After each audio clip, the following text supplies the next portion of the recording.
ডিমের ঝোল বা এগ কারি কিভাবে খুব সহজ পদ্ধতিতে অল্প সময়ের মধ্যে রান্না করা যায় সেই রেসিপি নিয়েই কিন্তু চলে এসেছি আজকে। প্রথমেই ডিমগুলো আমরা ভালো করে ধুয়ে নেব, তারপরে গরম করতে বসিয়ে দেব একটু নুন অবশ্যই দিয়ে।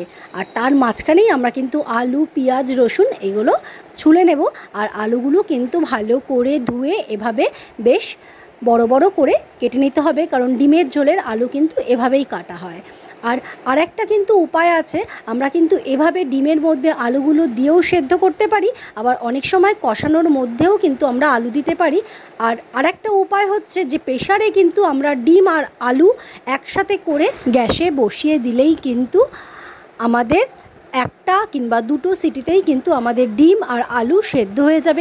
আর তারপরেই কিন্তু ডিমগুলো এভাবে ছুলে নিতে হবে, সামান্য একটু ভেঙে তারপরে চামচের মাথাটা এভাবে ঢুকিয়ে যদি আমরা ডিমটা ছুলি তাহলে কিন্তু ডিমটা একদম ভাঙবে না আর গোটা গোটা থাকবে। আর তোমরা দেখতে পাচ্ছ যে কি প্রসেসে আমি ছুলছি এভাবেই।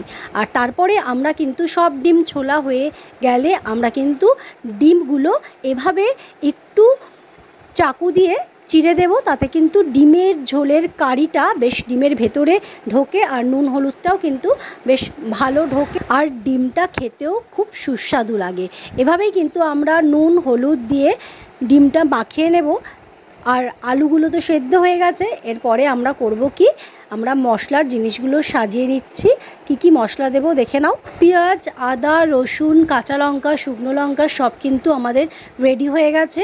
এর মধ্যে থেকে কিছুটা পেঁয়াজ, রসুন, আদা, লঙ্কা, শুকনো লঙ্কা সব আমরা গ্রাইন্ডারে পেস্ট করব, আর কিছুটা কুচো পেঁয়াজ আমরা রেখে দিয়েছি ভাজার জন্য, মানে কড়াইতে দেব।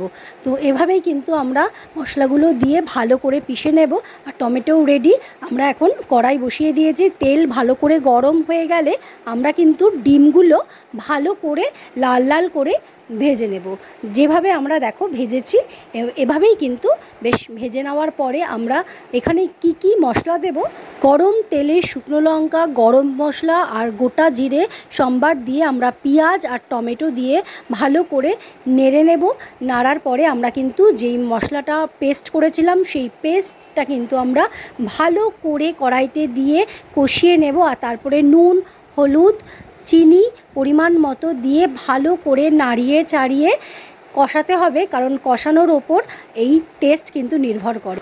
আলু সেদ্ধ করা থাকলে একটু পরে দিলেও হবে, আর যদি সেদ্ধ না করে থাকি তাহলে কিন্তু এভাবে আমরা আগেই কষানোর সময় আলুগুলো দিয়ে ভালো করে নাড়িয়ে চাড়িয়ে কষিয়ে ঢেকে দিতে হবে, আলুটা যাতে ভালো করে সেদ্ধ হয়।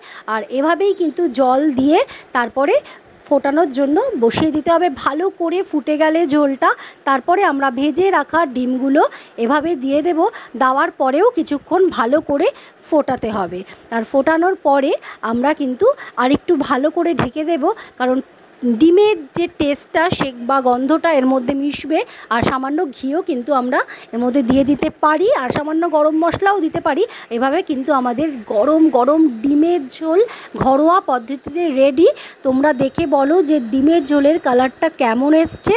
আর আমি তোমাদের বলছি যে এই ডিমের ঝোলটা কিন্তু খেতেও ভীষণ সুস্বাদু হয়েছে। তোমরা অবশ্যই বাড়িতে বানিয়ে আমাকে জানিও। লাইক করতে কিন্তু একদম ভুলো না। দেখা হচ্ছে পরের ভিডিওতে।